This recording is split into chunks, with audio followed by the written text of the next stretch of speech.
Bonsoir à tous et bienvenue dans cette nouvelle enquête de Pièces à conviction.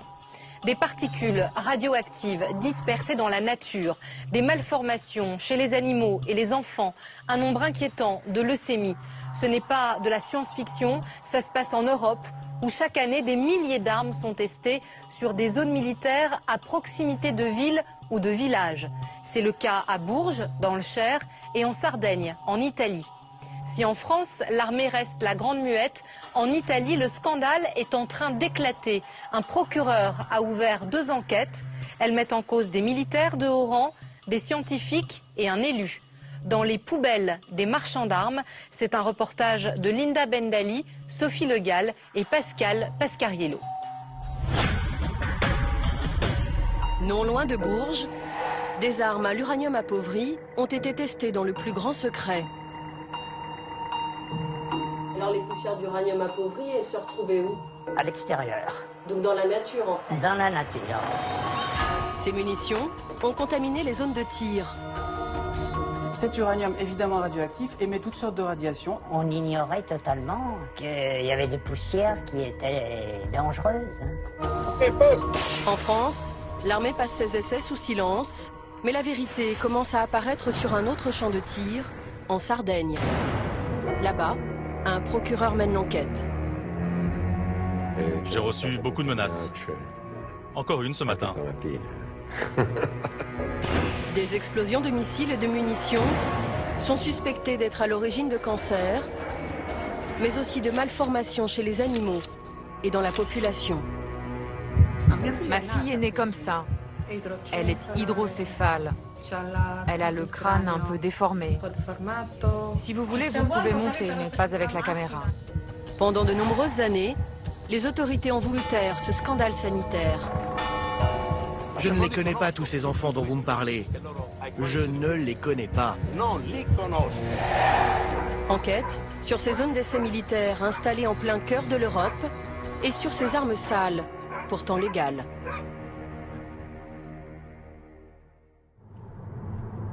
Joël Frison est un ancien professeur de physique.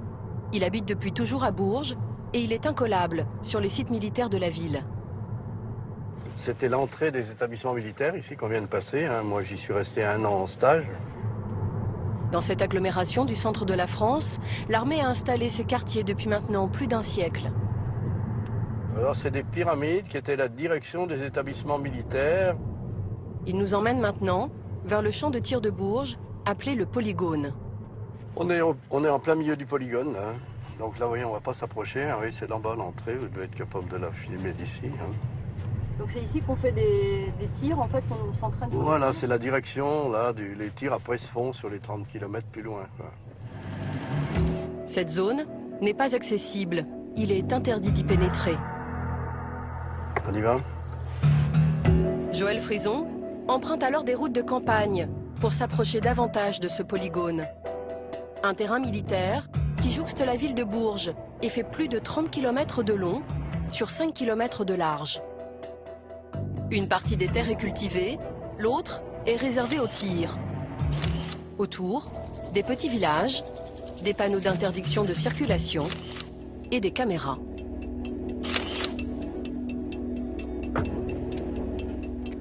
Joël Frison a commencé à s'intéresser à ce champ de tir lorsque l'armée a annoncé que des munitions en uranium appauvri y avaient été expérimentées. Quand est-ce que vous avez su en fait qu'on testait de l'uranium appauvri dans ce champ de tir? On l'a su en 2000 en gros. En 2000, c'était l'époque où on parlait beaucoup du syndrome de la guerre du Golfe et c'est là qu'on a appris que ces armes avaient été essayées à Bourges. Avant, on l'ignorait complètement avant. Ben, pas tout le monde. La population l'ignorait. 1991, les forces américaines larguent 280 tonnes d'obus en uranium appauvri en Irak.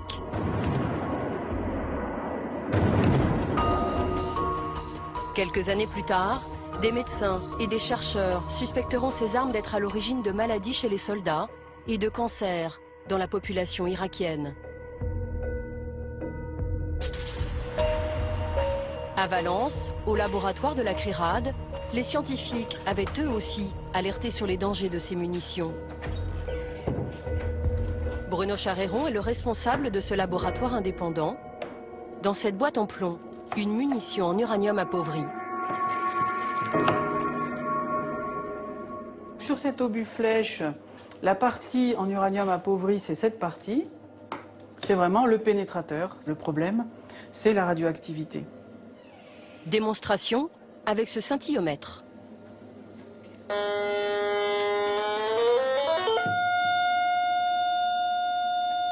Donc là, on est à combien, là? Donc là, on est à presque 3000 coups par seconde. C'est donc nettement plus radioactif que le niveau naturel. Pourquoi? Parce que ce pénétrateur contient 300 grammes d'uranium appauvri. Cet uranium, évidemment radioactif, émet toutes sortes de radiations, alpha, bêta et gamma. Et les plus puissantes, les radiations gamma, arrivent à irradier autour de ce pénétrateur, vous le voyez, à plus d'1 mètre. Une fois la cible touchée, l'obus flèche en uranium appauvri contamine une zone bien plus large. À ce moment-là, la tête qui contient l'uranium est pulvérisée sous forme de micro-poussières et même de nano-poussières qui vont se répandre dans l'environnement, qui vont pouvoir au gré des vents se déplacer. Cet uranium qui va être inhalé par les militaires, mais par les populations qui sont autour de ces lieux de tir. Cet uranium va irradier les poumons, évidemment. Une partie va passer via la circulation sanguine dans le cerveau, dans les reins, dans le foie, s'accumuler sur les surfaces osseuses. Donc les pathologies qui peuvent être induites par cette contamination interne par l'uranium appauvri, elles sont très nombreuses et personne ne peut aujourd'hui faire la liste complète de toutes les conséquences sanitaires que peut avoir cette contamination. Au polygone de Bourges, dans quelles conditions les tirs à l'uranium appauvri ont-ils été réalisés? Nous nous sommes adressés à la Direction générale de l'armement pour visiter le site. La DGA a estimé que le polygone n'était pas un sujet pour les journalistes. Votre demande de reportage concerne une question d'intérêt local qui a déjà donné lieu depuis 2001 à divers échanges avec les mairies riveraines du polygone. En conséquence, nous ne pouvons pas accéder à votre demande. Un technicien qui travaille sur le champ de tir a accepté de nous rencontrer. Ce représentant syndical est un peu réticent à l'idée de nous parler. Quelque part, on est quand même employé du ministère de la Défense. C'est plus un sujet qui fait un peu polémique dès qu'on parle de l'uranium. Dès le début de l'entretien, Jean-Pierre Bourret relaie le discours rassurant de la direction du polygone. Un barreau d'uranium appauvri n'est pas plus dangereux qu'un barreau d'acier. Ça, c'est ce qu'on vous disait. Et je pense. Bah, bon. Mais un barreau, je dirais, qui est posé sur la table est complètement inerte. Vous mettez un compteur Geiger à côté d'un barreau d'uranium appauvri, il y a une radioactivité qui n'est pas celle de l'air ambiante. Hein. Au bout de plusieurs années. Ah non, immédiatement, tout de suite, le compteur Geiger, il repère qu'il y a de l'uranium appauvri dans la pièce, et plus vous en approchez, plus ça émet. Vous n'étiez pas au courant? On n'a jamais eu l'expérience de ce genre de choses. De ce genre de situation, c'est vrai que... Mais bon. Pourtant, le technicien estime que les tirs à l'uranium appauvri se déroulent dans des conditions satisfaisantes. Il nous montre sur ses vues aériennes la zone où 1400 obus flèches ont été expérimentés depuis 1990. Regardez. Les tirs à l'uranium appauvri, ça se passe dans un espace confiné, qui est conçu de telle manière à ce qu'aucune particule ou poussière ne puisse en sortir. Voilà. Vous avez déjà visité ce site de tir? Ah oui, vous l'avez jamais visité? Non, parce que, si vous voulez, les personnels qui font partie des équipes de tir sont des personnels avec des habilitations. Donc même vous, syndicaliste, depuis 40 ans sur le site, vous n'avez jamais eu accès à ce site? Non. Non. Le syndicaliste fait confiance à sa direction, qui affirme avoir réalisé les tirs depuis 1990 dans un site confiné. Mais l'armée n'évoque jamais les expérimentations lancées selon nos sources 20 ans plus tôt. C'est ce que révèle cet employé à la retraite qui a participé à ses premiers tirs à l'uranium appauvri. Soumis au secret défense, il a souhaité s'exprimer à visage caché. Les projectiles en uranium appauvri ont été tirés entre 70 et 75. Parce qu'officiellement, les tirs ont commencé sur le polygone de Bourges début 90. Donc ça veut dire qu'on a caché tous les tirs qui ont eu lieu avant 90. Ah oui. Oui. Ces tirs, que la Direction générale de l'armement a préféré taire, se déroulaient dans des conditions rudimentaires.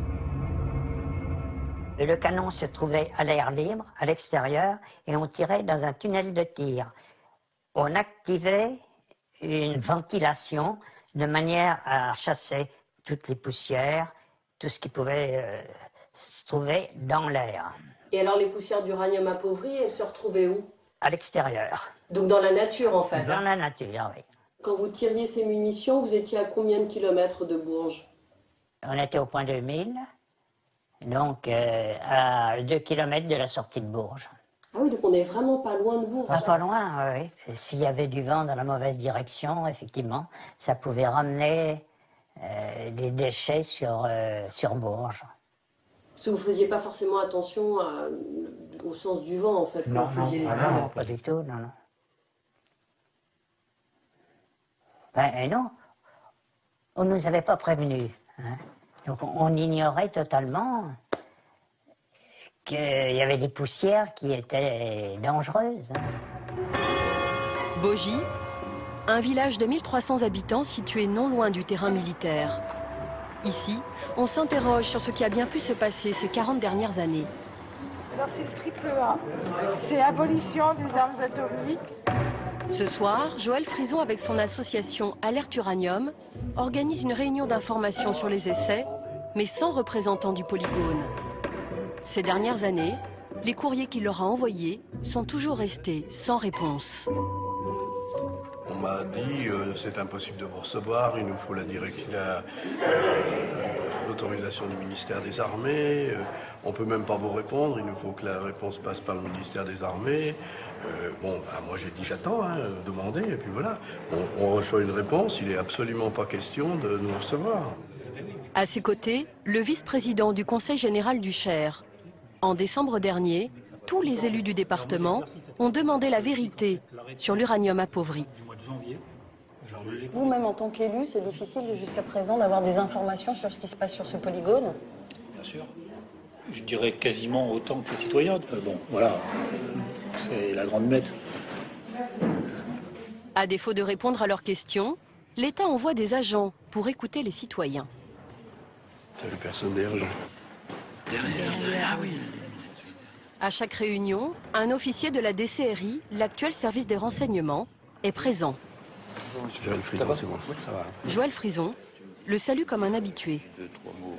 Oui, d'accord. Dans l'Assemblée, certains évoquent spontanément les maladies de leurs proches et se posent des questions. Mon épouse est décédée d'une leucémie en 2001, mais je ne suis incapable de dire si c'est qu'elle a été contaminée ou... Aujourd'hui, vous Donc, vous interrogez. mais je me pose toujours la question, est-ce que c'est une conséquence? Mais j'aurai jamais de réponse de toute façon. À part de faire une autopsie sur le corps, ça fait déjà 10 ans de ça. Pour moi, mon épouse est décédée d'une leucémie en 2004. Elle a demeuré à Bogie depuis sa naissance. Mais c'est vrai que j'y ai pensé. Mais ça peut être tout à fait une leucémie normale, c'est pas classique. Mais j'avais connu l'existence de cet uranium appauvri à cette occasion. Je n'en avais jamais entendu parler autrement. Pour mettre fin à tous ces doutes, les citoyens aimeraient que l'armée autorise enfin des études indépendantes à l'intérieur même du polygone.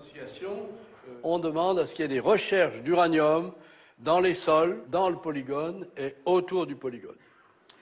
Deuxième type de recherche qu'on demande, c'est au plan sanitaire, qu'il y ait une enquête épidémiologique dans les communes proches du polygone et en particulier qu'on mette en place un registre des cancers dans le département du Cher. À l'issue de la réunion, nous sollicitons l'officier de la DCRI pour connaître la raison de sa présence. Vous pouvez me dire ce que vous faites là ce soir? Je ne répondrai pas à vos questions. Pourquoi vous ne répondez pas? Parce que vous êtes des services des renseignements, c'est ça? C'est vraiment intéressant. Hein. Mais vous n'êtes pas le premier à nous dire ça, oui. Monsieur. Ah, monsieur. Monsieur, excusez-moi. Vous comprenez bien l'intérêt de venir à ce type de réunion pour vous? Notre question restera sans réponse. À Bourges, des poussières d'uranium appauvri auraient donc été dispersées dans l'environnement. Nul n'en connaît les quantités et les conséquences sur la santé des riverains. À ce jour, aucune enquête n'a été menée. À 1300 km de là, un autre polygone de tir, celui de Queyras en Sardaigne, inquiète la population locale. Non loin des eaux cristallines, du sable blanc et des petits villages sardes, le terrain d'entraînement préféré des militaires et des industriels de l'armement, ouvert depuis 1956. À Queyras, les soldats italiens, mais aussi les forces de l'OTAN, s'entraînent. Sur cette vidéo promotionnelle, l'armée présente les expérimentations que les entreprises peuvent mener sur le champ de tir contre rémunération. L'État italien encaisse jusqu'à 30 millions d'euros par an. Une activité lucrative qu'un procureur est en train de déranger.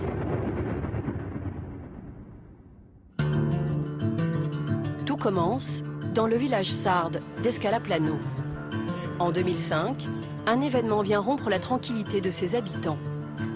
Un agneau mort est déposé devant la porte de ce photographe. Stefano Artizzu le prend immédiatement en photo et pour cause. Il avait la tête, comment dire, il n'avait pas de bouche, ni d'yeux. Il avait des oreilles, mais pas au bon endroit. Quand des gens plus compétents l'ont vu, ils ont dit qu'il avait deux têtes. Mais pourquoi on vous l'a apporté? Il voulait laisser une preuve que ce que l'on suspectait existait vraiment. Stefano Artizzu évoque les tirs menés sur le polygone de Queyras. Les bergers laissent paître leurs moutons en plein cœur de la zone militaire. Et c'est ainsi depuis plus de 60 ans. Le polygone part du village de Perdas de Fogu et s'étend jusque sur la droite, là, au niveau des montagnes, et il descend jusqu'à la mer. Toute la zone, tout l'horizon en face, là, qui part de Perdas de Fogu, tout ça, c'est le polygone militaire. Stefano, comme les habitants de Bourges, ignorait tout des essais menés à Queyras. Il y a des années, on entendait des coups de feu. C'était des explosions. Personne ne savait ce que c'était. À Turin, à l'Institut Polytechnique, Massimo Zucchetti, professeur en radioprotection, est chargé d'étudier l'agneau mal formé. Et voici ce qu'il découvre dans les os de l'animal. Nous avons trouvé dans les os du crâne, dans les os du tibia, du radius et de l'humérus une présence anormale d'uranium. En particulier une concentration importante d'uranium-234 par rapport à l'uranium-238.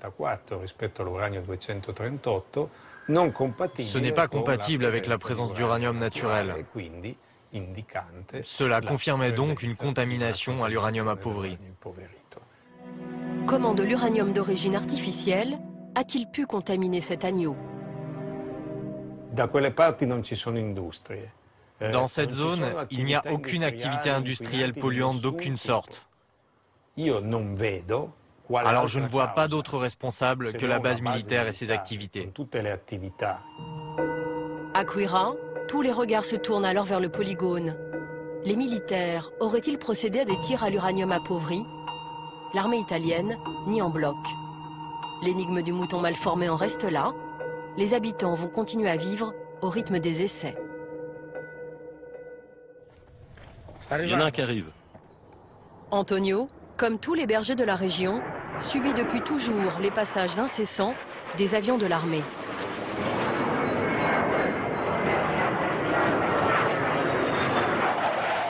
Ce matin-là, depuis 8 heures, un avion survole la zone toutes les minutes. À force, tout cela me donne des migraines. Vraiment, ça fait mal à la tête. C'est devenu impossible de vivre ici. Ces nuisances sonores, Antonio les supporte d'autant moins depuis que son frère est décédé en 2008 d'une leucémie. Lui aussi est hébergé, lui aussi vivait dans le polygone, en face de cette base de Quira. Après 7 ans de calvaire, il est décédé à Rome. Avant, il a été soigné à Cagliari en cancérologie. Pendant quelque temps, on a cru que ça allait mieux, mais ensuite, il a fait une rechute. Il est allé à Rome et là, son état a empiré. C'est comme ça. Lui aussi vivait ici. On travaillait ensemble. Antonio réalise alors que d'autres bergers ont subi le même sort.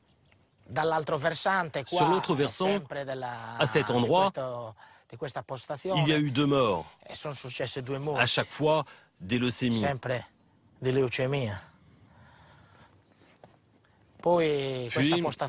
là, à cet endroit-là, où il y a l'étable au fond, il y a eu 4 cas. 4 frères malades. 2 sont décédés. Antonio compte les malades et les morts sans bien comprendre ce qu'il se passe. Mais en 2010, un homme va révéler l'affaire de Quira. C'est un vétérinaire de l'agence sanitaire locale. C'est la première fois qu'il accepte de rencontrer des journalistes. Giorgio Mellis nous a donné rendez-vous sur un parking. Il semble très tendu et refuse de se rendre à proximité du polygone. On ne pouvait pas aller dans le polygone? Non, moi non. Vous, oui. Moi non, parce que je dépends de l'autorité sanitaire. Et elle a ordonné précisément de ne pas y aller car il y a une enquête judiciaire. Giorgio Mellis accepte de nous raconter l'enquête sanitaire qu'il a menée sur les animaux, mais aussi sur les hommes. Pendant 1 an, il a visité les bergeries situées autour du champ de tir. Ça, c'est la zone de Quira. C'est la zone où nous avons constaté la situation sanitaire la plus critique. Giorgio Mellis observe un taux élevé de malformations chez les animaux. Pour les besoins de son rapport, le vétérinaire prend des photos. Un mouton avec 4 pattes arrière, un autre sans tête, ou encore celui-ci, aux yeux exorbités. Mais ce qui l'intrigue le plus, lorsqu'il discute avec les bergers, ce sont les maladies dont ils sont atteints. Personnellement, je l'ai vécu comme un drame. Parce que j'entendais ces histoires de bergers qui avaient perdu leur fils ou qui étaient eux-mêmes malades. Face à cette situation, le vétérinaire consacre même une partie de son rapport aux bergers. Sur 18 bergers, 10 sont tombés malades de pathologies tumorales dans les 10 dernières années. Car on parle bien des 10 dernières années. Nous avons pensé qu'il y avait une corrélation entre les animaux malformés et les personnes qui avaient des tumeurs. Selon ses conclusions, 65% des bergers vivant dans un rayon de 2,7 km autour de la base ont développé des cancers. Le vétérinaire alerte sa hiérarchie. Il est indispensable que les autorités sanitaires s'engagent immédiatement à endiguer ce phénomène grave de cancer qui frappe les personnes travaillant dans les élevages de la zone. D'autres recherches sont nécessaires afin de comprendre un éventuel lien de cause à effet. Ce rapport est rendu public. Au tribunal de Lanusei, un procureur décide de se saisir de l'affaire. Une affaire qui deviendra le syndrome de Quira. Aujourd'hui, Domenico Fiordalizzi est en permanence entouré de ses gardes du corps. Ces investigations semblent déranger certains intérêts en Sardaigne.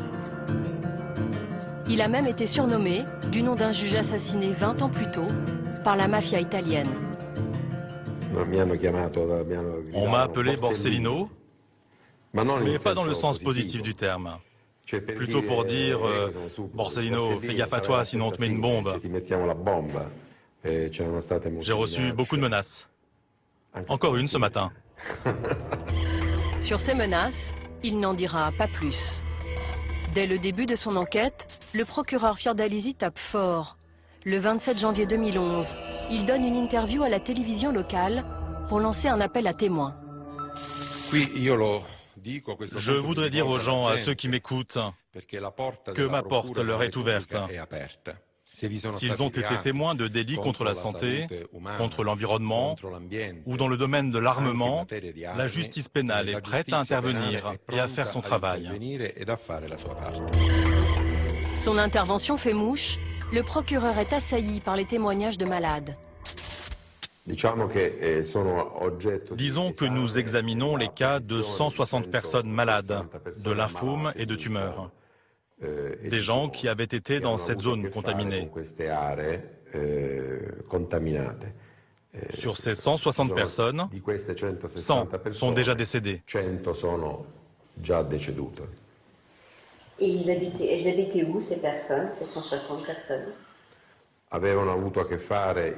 Elles étaient en contact direct ou indirect avec cette zone et exposées à ces dangers. Ceux qui avaient fait leur service militaire, ceux qui avaient une activité de berger, ceux qui ont fait le guide touristique spécialement dans la zone de Quirra.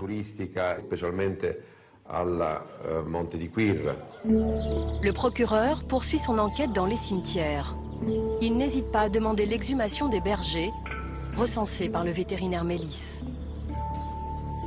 Déterrer les morts pour savoir enfin la vérité. Tiziana a dû faire ce choix douloureux. Elle est la fille d'un agriculteur né dans le polygone. Il a toujours travaillé sur ce terrain militaire.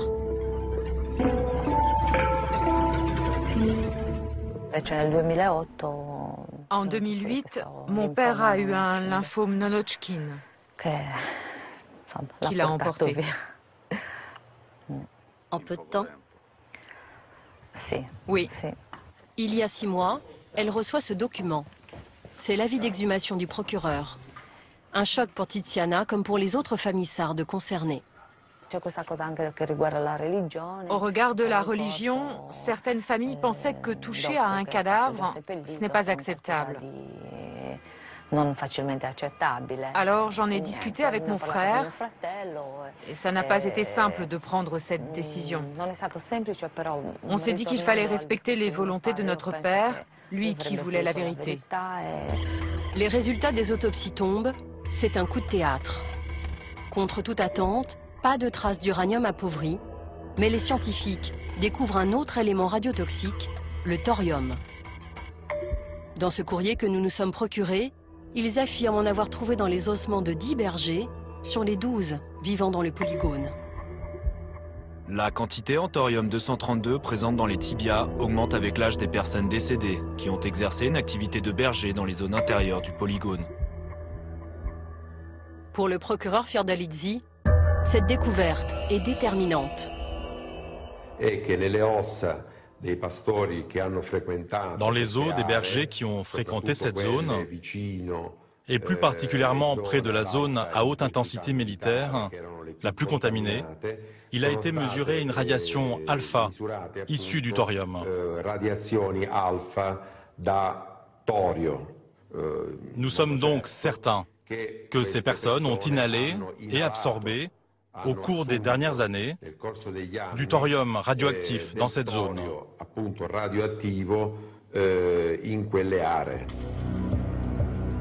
Pour comprendre ce qu'est le thorium, ce métal radiotoxique, nous sommes retournés en France, à la CRIRAD. Donc ça, c'est un objet qui contient du thorium-232. Donc c'est une substance naturelle, mais qui est radioactive. On peut le voir en comparant le taux de radiation naturel dans la pièce, qui est de l'ordre de 60-70 coups par seconde. Et dès qu'on approche cet objet, on sent une augmentation de la radioactivité. Elle est multipliée par 3, parce que ce thorium est radioactif, il émet des radiations alpha, bêta et gamma. Alors c'est un élément qui est très radiotoxique par inhalation. On peut l'illustrer avec ce graphique sur lequel on compare la dose en microsievert pour un nombre de becquerels inhalés. Et vous voyez que ce thorium-232 a un coefficient de radiotoxicité par inhalation comparable à celui du fameux plutonium et nettement supérieur à celui de l'uranium. Donc le fait de respirer des poussières de thorium, ça présente des risques pour la santé qui sont importants parce que cette substance radioactive, surtout si elle est sous forme de fine poussière, va pouvoir être inhalée, donc irradier les poumons. Une partie va passer dans la circulation sanguine et atteindre un certain nombre d'organes, comme avec l'uranium, et donc générer des risques potentiels à long terme sur l'ensemble du corps. D'où vient ce thorium-232? Est-il lié à l'activité militaire? Voici la liste des missiles expérimentés sur le polygone de Quira depuis les années 70. Parmi ces armes, le Hawk, de fabrication américaine, ou encore le Vettori Alpha, conçu par les Italiens. Mais c'est le missile Milan qui retient l'attention du procureur. 2000 missiles Milan, à peu près, ont été tirés de 1984 à 2000. Ces missiles contenaient du thorium dans leur système de guidage. Y a-t-il d'autres types d'armements qui auraient pu contenir aussi du thorium? Non. Mais je ne peux pas l'exclure. Jusqu'en 1999, chaque missile Milan contenait 2,7 grammes de thorium. Le thorium qui est dans les missiles Milan, il a la même composition que le thorium qu'on a retrouvé dans les eaux des bergers? Tout à fait. Le Milan, un missile mis au point par l'industrie française et allemande dans les années 70. Ce missile tueur de chars rencontre immédiatement un succès commercial. Autre moyen moderne anti-char, les missiles Milan tirés par les fantassins. Ce type d'arme est à l'heure actuelle parmi les plus performants. Cette arme sera utilisée au Liban, au Tchad, en Afghanistan ou encore dans le Golfe. 330 000 missiles sont vendus dans plus de 40 pays. C'est le groupe industriel MBDA qui le produit aujourd'hui, le premier missilier d'Europe. Sur leur site internet, le Milan est toujours mis en avant. Nous les sollicitons par téléphone. Ils refusent toute interview sur les missiles Milan testés sur le polygone de Quira. On préfère ne pas rajouter d'huile sur le feu, étant donné qu'il y a donc une procédure judiciaire en cours actuellement en Italie. Donc pour le moment, on va rester plus mesuré, on va dire, ou en tout cas plus discret. D'accord. Ok. Après, on espère bénéficier de la présomption d'innocence. Ça n'accroît pas actuellement. Mais vous êtes un peu inquiet quand même sur ce dossier? Et vous y revenez. Après, il y a ce fameux thorium-232 qu'on retrouve dans les ossements des bergers, morts de lymphome quand même. Hein. Oui. Ça, je le remets pas du tout. Je le remets pas du tout en cause. Ce responsable de MBDA explique que le thorium-232 a depuis été enlevé du Milan. Pourquoi en 99 il a été retiré des missiles? Parce que justement, il a été identifié comme produit radioactif, et donc il a fallu retirer pour éviter tout risque. Seul problème, MBDA a déjà vendu des centaines de milliers de Milan avec du thorium. L'entreprise va les laisser en circulation. Rien ne l'obligeait à les retirer. Les armées continuent donc d'utiliser ce missile au thorium. C'est le cas de la Belgique. Les militaires découvrent la potentielle nocivité du Milan lors d'un entraînement. Patrick Dessy, à la tête du principal syndicat de soldats belges, révèle l'affaire en 2001. Au musée de l'armement de Bruxelles, il a tenu à nous présenter le général Pochet. Celui-ci a commandé pendant des années des unités équipées du missile Milan. Qu'est-ce que c'est? Voilà, c'est ce qui sort donc du tube, et c'est le missile en lui-même. Donc ça, c'est la charge explosive, le système de conduite et de stabilisation. Et ici à l'arrière, vous pourriez voir sur un missile tout à fait réel du thorium. C'est ça que c'est le thorium, c'est pour mieux voir le dégagement infrarouge du missile et pour pouvoir mieux le guider de jour comme de nuit. Et alors vous en avez déjà utilisé par le passé? Ah ben oui, on en a tiré des milliers à l'armée belge, puisqu'il est arrivé dans les années 80, et on l'a utilisé jusqu'à tout récemment.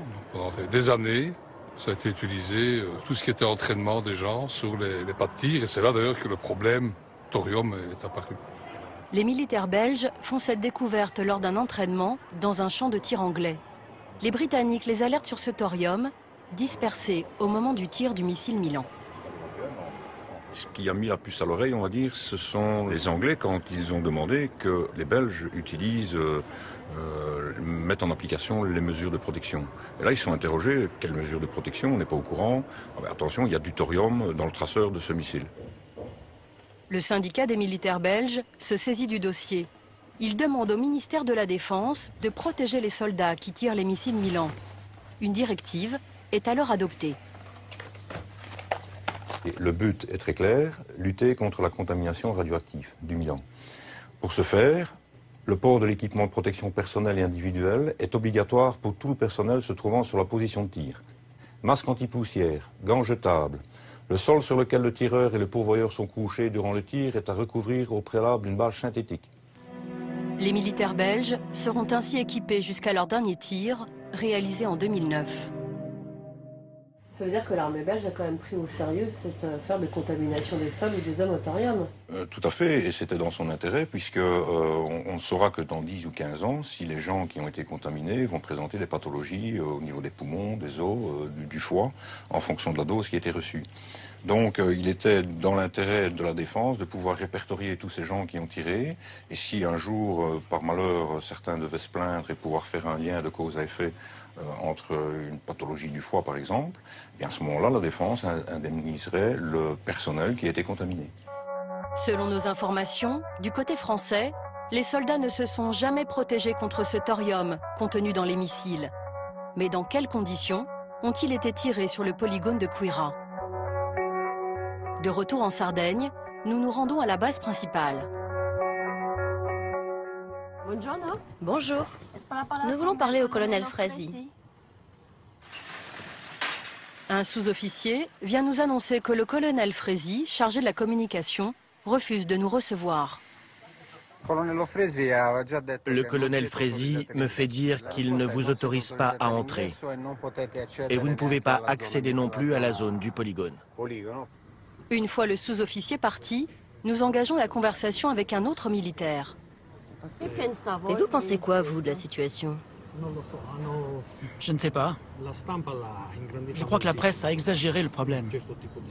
Enfin, je veux dire la presse locale. Pourquoi? On a reçu des résultats d'analyse et on a bien vu que tous les poisons dont la presse parlait n'existent pas. Le soldat fait référence à une enquête commandée par l'OTAN. Une enquête qui disculpe totalement les activités militaires du polygone de Queyras. C'est à Milan que se trouve la SGS, la société qui a réalisé cette étude. Cette multinationale est la première entreprise au monde d'analyse et de certification. Le chargé de la communication est présent, le directeur général s'est lui aussi déplacé. Fait étonnant, un dictaphone est même posé sur la table pour enregistrer notre entretien.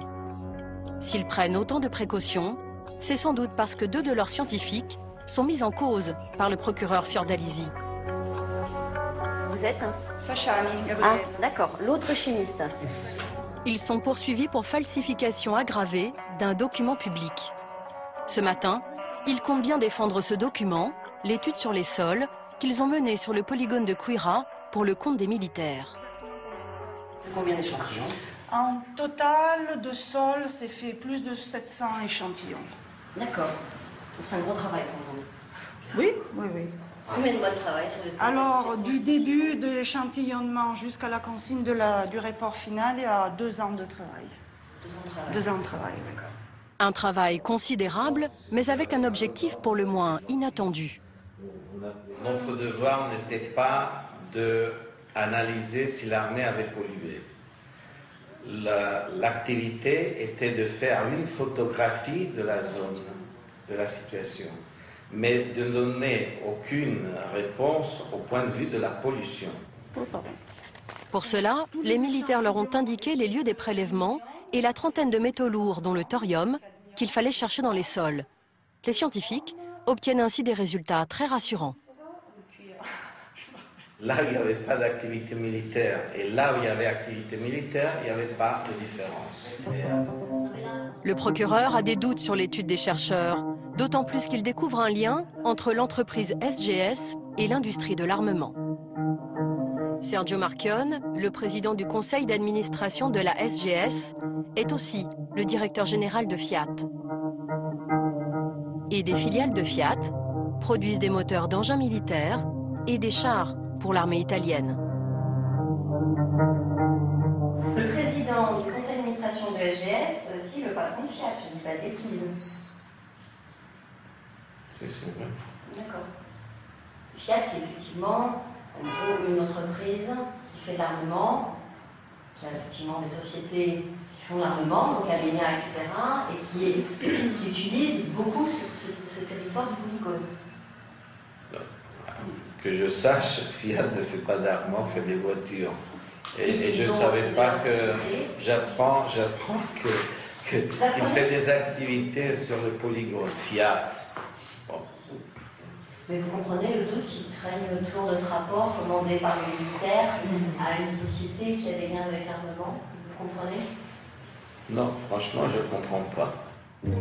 Pour ces chercheurs, l'activité militaire n'a donc eu aucun impact sur l'environnement du polygone. Pourtant, ces vues aériennes de la base de Quira révèlent des terrains dépourvus de végétation, des paysages lunaires. Le procureur Fiordalizzi est convaincu que ces cratères sont des zones contaminées.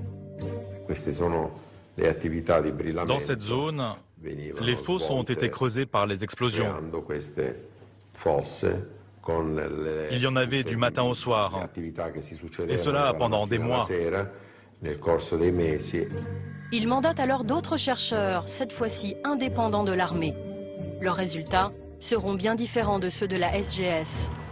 Le toxicologue Pierluigi Caboni travaille à l'université de Cagliari en Sardaigne. Mettez-les là. Lui aussi a procédé à des prélèvements, plus de 500 échantillons sur le polygone de Quira. Et les taux de métaux lourds trouvés par le professeur Caboni sont cette fois inquiétants. On a trouvé des concentrations parfois 100 fois plus élevées que la norme. Le toxicologue s'intéresse à ces cratères qui avaient intrigué le procureur. 2, 3, 4, 5, 6, 7. Ces photos révèlent l'origine de ces cratères, la destruction d'armes obsolètes. Ces images inédites, prises par les soldats eux-mêmes, sont des pièces à conviction. On y voit les militaires faire exploser de vieux obus et provoquer ainsi des nuages de poussière de métaux lourds.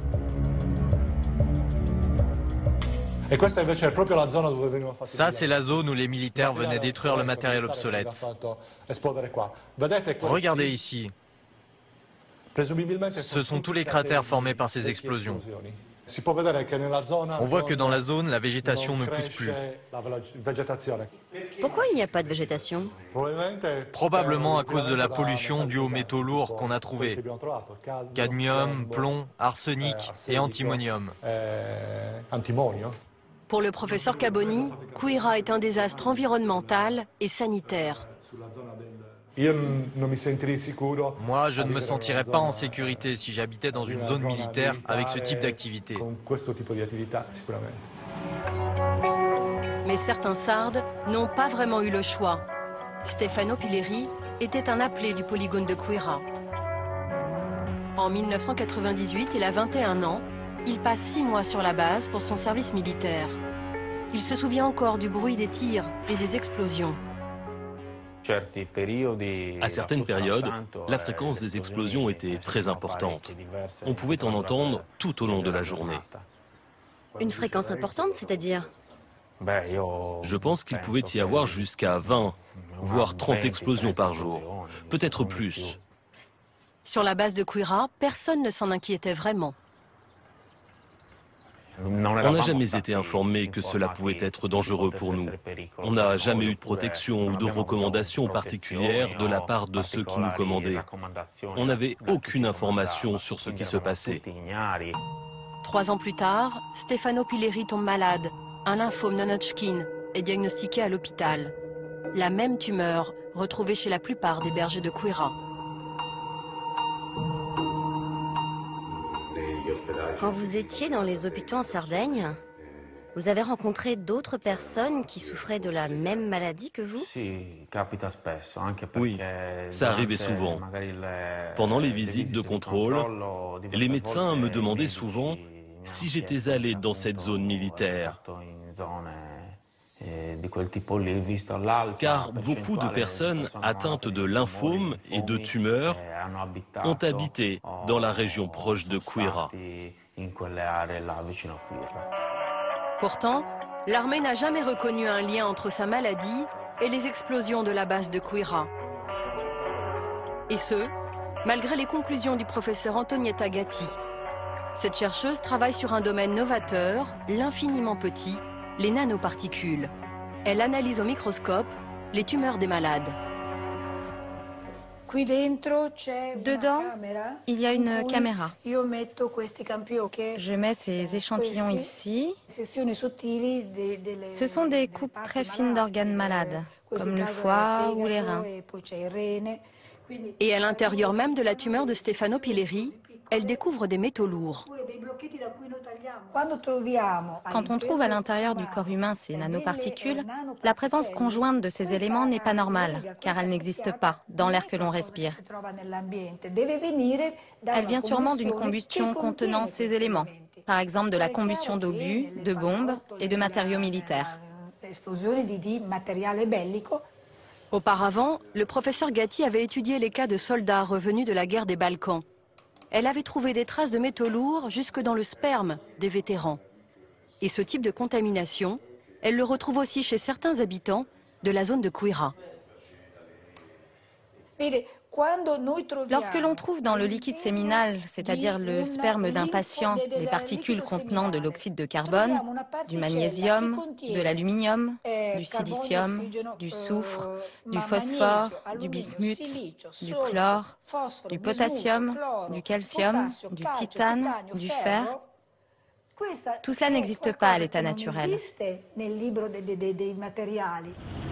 Ces nanoparticules s'immiscent partout.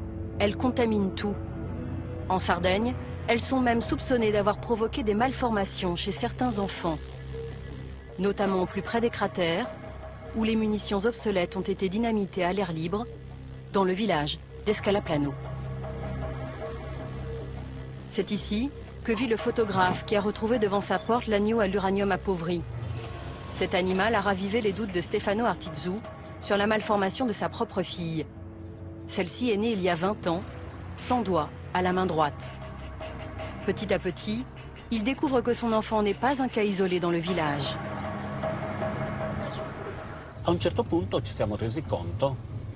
bout d'un moment, on s'est rendu compte en discutant à droite à gauche, avec les uns et les autres, qu'il y avait des cas de malformation de l'appareil génital.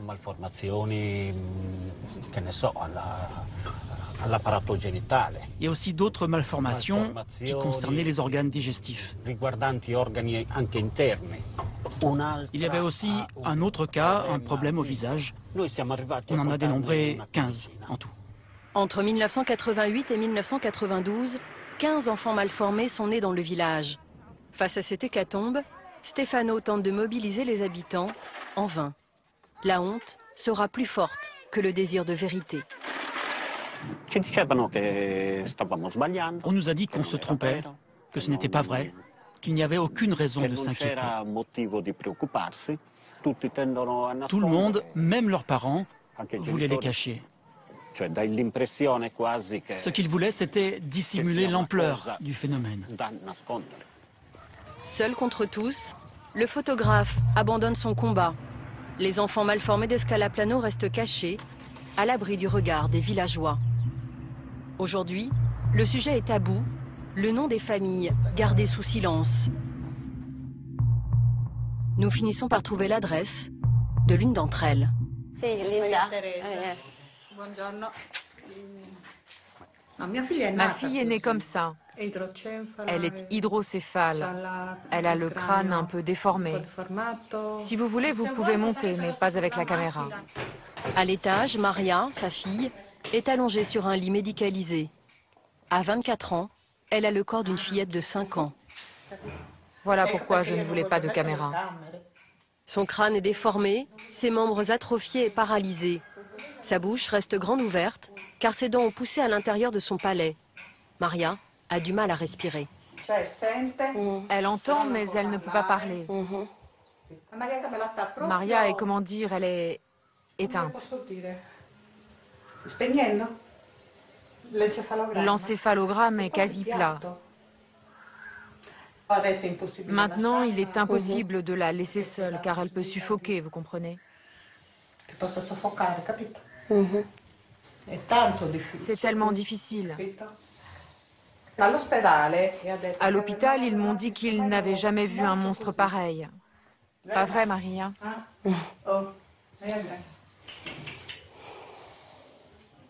Je veux que Maria soit considérée comme un être humain.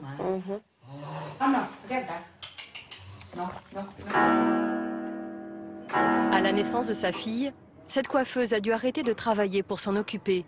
Elle n'a jamais compris pourquoi la 11e de ses enfants était née comme ça. J'ai fait toutes les analyses à l'hôpital. Ils m'ont dit que ça ne venait pas de moi, que ce n'était pas de ma faute. Quand vous étiez enceinte de votre fille, est-ce qu'il y a un événement particulier, un événement militaire qui vous a marqué? Non, on entendait des explosions, comme des bombes. Comme on vivait à proximité, on voyait ces gros nuages. On ne pouvait pas savoir ce que c'était. Jamais on n'aurait pu imaginer que c'était nocif. C'était en 1988, l'année noire d'Escalaplano, celle qui a vu naître la plupart des enfants mal formés. Dans cette lettre, adressée en 2002 à la mairie, des élus municipaux ont recensé grâce au bouche à oreille 24% de naissances anormales en 1988. Un chiffre que l'ancien maire a toujours nié. Monsieur De Montis? Vincenzo De Montis était à la tête du village de 2001 à 2010. Là, on a un document où on montre qu'il y a 24% de naissances anormales. Je ne connais même pas les parents. Donnez-moi les noms. Vous les avez, vous, les noms? Pour vous, ils n'existent pas. Pour moi, ils n'existent pas car je ne les connais pas. C'est tout. Je ne les connais pas, tous ces enfants dont vous me parlez. Je ne les connais pas. Ok. Si l'ancien maire nie l'existence des enfants d'Escalaplano, c'est qu'ils sont une mauvaise publicité pour la région. Bon nombre de Sardes préfèrent fermer les yeux pour préserver le tourisme, l'agriculture et bien sûr l'armée, les 3 secteurs qui font vivre l'île. Dans cette affaire, 20 personnes sont actuellement mises en cause par le procureur. Un élu, 7 scientifiques et 12 militaires sont poursuivis. Parmi eux, des généraux, anciens responsables du polygone. Un jour, ils devront tous s'expliquer sur l'origine du syndrome de Queyras. Avec nous sur ce plateau, Linda Bendali qui a co-réalisé ce reportage avec Sophie Le Gall et Pascal Pascariello. Bonsoir. Bonsoir. Abraham Béat, radiobiologiste, biophysicien et président de l'Association des médecins français pour la prévention de la guerre nucléaire. Merci monsieur d'être avec nous. Nous avions également invité la Direction générale de l'armement et le constructeur de missiles MBDA à participer à ce plateau. Ils ont tous deux décliné notre invitation. Linda Bendali, je me tourne d'abord vers vous. La fin de votre reportage est vraiment frappante, forte. Pourquoi la mère de cette jeune fille, très lourdement handicapée, accepte finalement de vous parler? Alors c'est délicat en fait. Au début, il faut remettre un petit peu dans le contexte. Donc quand j'arrive, je ne sais pas sur quoi je vais tomber. Je ne sais pas quel est le type de malformation qu'a sa fille. Et au moment où je lui en parle, elle, on sent tout de suite la volonté, elle insiste pour qu'on monte à l'étage et qu'on voit sa fille. Pourquoi ? Parce qu'en fait, elle va nous expliquer que les militaires ont dit que sa fille n'existait pas, que c'était de la rumeur. Donc elle voulait nous apporter une preuve, en fait, concrète. Nous dire, voilà, elle existe, elle est là, elle est vivante, elle entend ce qu'on dit. Et elle voulait vraiment nous prendre à témoin dans cette histoire, en fait. Et c'est ce qu'on voit, le maire du village, en tout cas l'ancien maire du village, vous dit, ces 15 enfants mal formés, ils n'existent pas parce que moi, je ne les connais pas. Voilà, c'est très étonnant. Alors moi je me dis comment ça se fait qu'ils disent ça. Après, si on prend le contexte global, cet homme est lié au tourisme, il défend aussi l'économie de son village. Et l'économie, c'est quoi? C'est l'agriculture. Et donc, il veut pas... Enfin, on a l'impression que le village veut cacher ses enfants parce qu'ils ne veulent pas le nuire à l'image de marque de ce village. Et l'image de marque, c'est quoi? C'est vendre du lait, de la viande et essayer de vivre de cette agriculture. Et donc, ils sont vraiment torturés entre ce dilemme qui est connaître la vérité et préserver le village et son économie parce qu'il n'y a pas d'industrie, il n'y a rien autour, quoi. Et alors, les habitants d'Escalaplano, ils ont porté plainte finalement? Non, aucun. Escalaplano est inexistant dans le dossier judiciaire. Et ça, pour moi, c'est le grand drame de cette histoire, quoi. C'est-à-dire que nous, on a voulu creuser cette piste. Escalaplano, c'était important parce que c'était beaucoup à l'état de rumeur. Il n'y avait pas de fait parce que le procureur n'a pas pu aller plus loin. La seule chose qu'il a pu faire, c'est déterminer avec un géologue que l'endroit où était Escalaplano, il y avait donc des explosions pas loin et les courants de vent apportaient toutes les poussières vers le village qui a un peu surélevé. Et donc effectivement, quand il faisait exploser ces munitions obsolètes, les poussières arrivaient directement dans le village d'Escalaplano. Abraham Béard, on a vu qu'il est question d'uranium appauvri dans le reportage de Linda Bendali, de thorium, d'arsenic, de cadmium. C'est ce qu'on appelle des métaux lourds. Et ils ont tous un impact sur notre organisme. Voilà, que ce soit l'uranium ou le thorium, c'est des substances qui ont une double toxicité. Une toxicité chimique, parce que ce sont des métaux lourds, et d'autre part une radiotoxicité, puisqu'ils sont radioactifs. Alors, sur la toxicité chimique, cette question des métaux lourds est un problème majeur de santé publique, qui a donné lieu à une grande enquête de l'Organisation mondiale de la santé, parce que ces métaux lourds, si vous voulez, peuvent être filtrés et se fixer sur le cerveau, donc peuvent avoir des effets sur le système nerveux d'une part, et ils sont d'autre part tératogènes, c'est-à-dire qu'ils ont des conséquences au niveau des embryons. Alors du coup, Monsieur Béard, est-ce que vous feriez le lien entre ces malformations constatées par Linda Bendali à Escalaplano en Sardaigne et la présence de ces métaux lourds, dans l'hypothèse en tout cas? Je comprends bien. Écoutez, dans le cas très particulier, ce que je retiens, et qui me paraît très important, c'est le rôle important des poussières, des particules, du vent, c'est-à-dire la possibilité d'une contamination pulmonaire. Or, ces substances sont particulièrement toxiques par la voie d'entrée pulmonaire. Le deuxième élément, par contre, c'est le fait que ça a l'air concentré dans une période très particulière. Entre 88 et 92. Voilà. Et donc là, on a l'impression qu'il y a eu une sorte de contamination, d'intoxication massive. Est-ce que c'est les entraînements réguliers des missiles qui peuvent donner ça? C'est possible. Ou bien est-ce que c'est la destruction de matériel ancien? Je n'en sais rien, je n'ai pas la preuve, mais tout de même, les arguments vont plutôt dans ce sens. Linda Bendali, le procureur a fait faire des enquêtes scientifiques, en tout cas des prélèvements, et ça a mis en évidence plusieurs séries de données incontestable. Alors oui, effectivement, il y a le thorium, donc on retrouve, comme on voit dans le sujet, dans les eaux des bergers. Il y a effectivement une série de métaux lourds qu'on retrouve dans le sol à des quantités 100 fois plus élevées, donc avec une diversité de métaux lourds qu'il est très difficile à créer de manière naturelle. Alors, Monsieur Béard, expliquez-nous qu'est-ce que ce fameux thorium, qui est quand même moins connu du grand public. C'est une famille entière de radioactifs avec des filiations successives. Et ce thorium-232, si vous voulez, a une demi-vie de 14 milliards d'années, c'est-à-dire plus que l'année de la naissance de notre planète. Alors, ce thorium-là, si vous voulez, est connu au niveau industriel parce qu'il a été très utilisé, puisqu'il permet, si vous voulez, en émettant sa particule, sur un cristal, de donner un effet thermoluminescent. Voilà, c'est ce qui permet de suivre les missiles quand on les lance. C'est ce qui permet de suivre le missile. Mais il est très connu des médecins pour une autre raison. Il y a une trentaine d'années, on a utilisé une substance qui s'appelle le torotraste, qui est à base de thorium-232, pour être un produit de contraste en radiologie, et en particulier pour opacifier les articulations. Et le résultat des courses, c'est qu'on a eu une efflorescence de différents cancers du foie, du pancréas et de l'os, qui a conduit à l'interdiction du torotraste. Mais pour nous, médecins, c'est un cauchemar. Et pour nous, ça pèse lourd dans notre mémoire de cette période-là et de la toxicité particulière du thorium. Les militaires ou l'entreprise MBDA qui fabrique ces missiles, pouvait-elle ignorer la toxicité de ce thorium, ou l'avait-elle oublié comme on a oublié le taureau-traste? Non, la réponse est bien sûr que non, ils le savaient. Le problème, c'est comment on mesure les choses. Si on mesure sur un missile isolé, un missile Milan isolé, les 2,7 grammes, dans laquelle on dit on va l'envoyer sur un char, et dans laquelle la pulvérisation va entraîner 10 000 becquerels dans la nature. En faisant des calculs, si vous voulez, même modestes, on voit que ce n'est pas dramatique. Mais dans un champ avec des habitations, des bergers... Mais si par contre vous avez une concentration énorme, à cause des essais dans un champ donné, puisqu'on dit que c'est 2000 missiles environ, et dans laquelle vous avez une accumulation, évidemment, les conditions changent. Alors, Linda, sait-on combien de missiles Milan ont été fabriqués et vendus avec du thorium? On a une idée? 350 000 dans le monde. Ouais, c'est à peu près le chiffre que nous a confirmé MBDA aussi, hein, effectivement.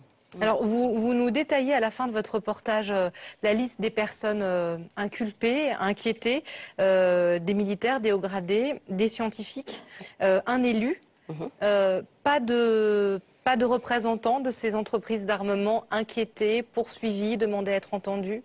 Non, c'est vrai que le procureur ne s'est pas attaché à cette question. Pourquoi? Parce que lui, il a préféré effectivement, sur les militaires, dire voilà, vous avez provoqué un désastre environnemental, c'est le terme juridique italien, et donc je vais vous poursuivre pour ça. Parce que vous avez mis beaucoup de métaux lourds, beaucoup de thorium dans la zone, vous avez exposé les populations, vous les avez laissés pénétrer dans la zone, donc travailler en plus en tant qu'éleveurs, etc., sans les avertir et sans leur interdire l'accès.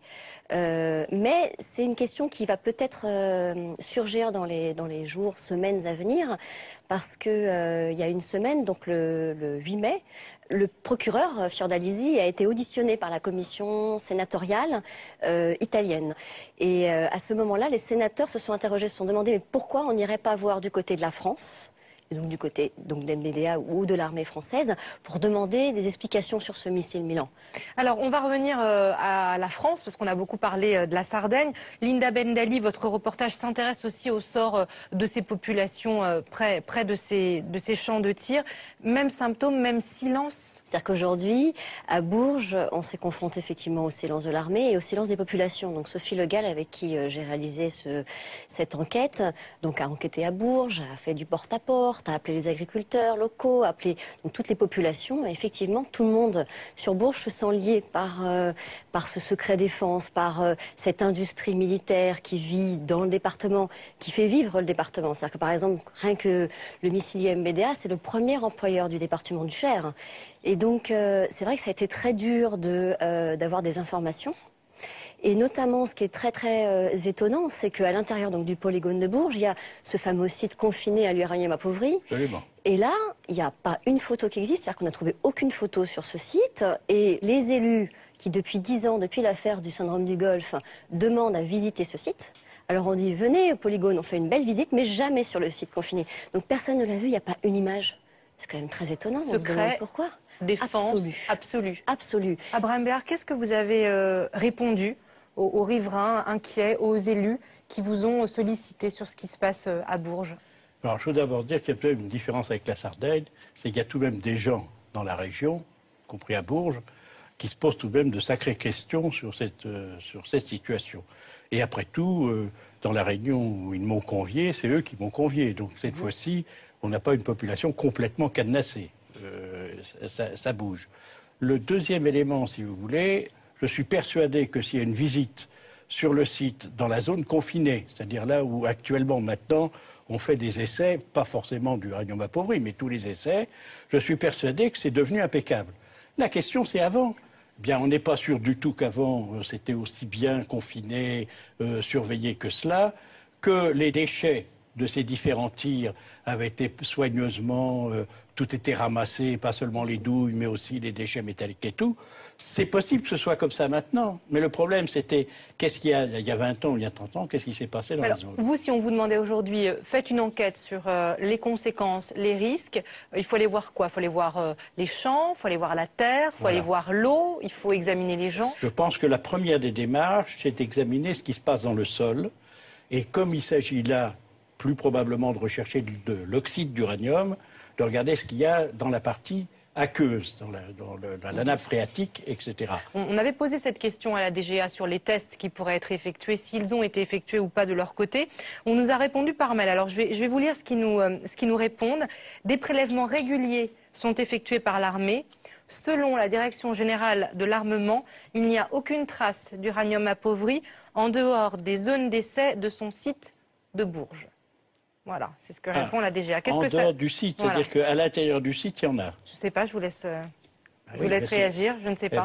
Moi, c'est ce que je comprends aussi, mais c'est au contraire, c'est un début de transparence qu'il faut saluer, parce que ça veut dire que s'il y en a bien à l'intérieur du site, ça s'est arrêté juste forcément, ça a dû migrer.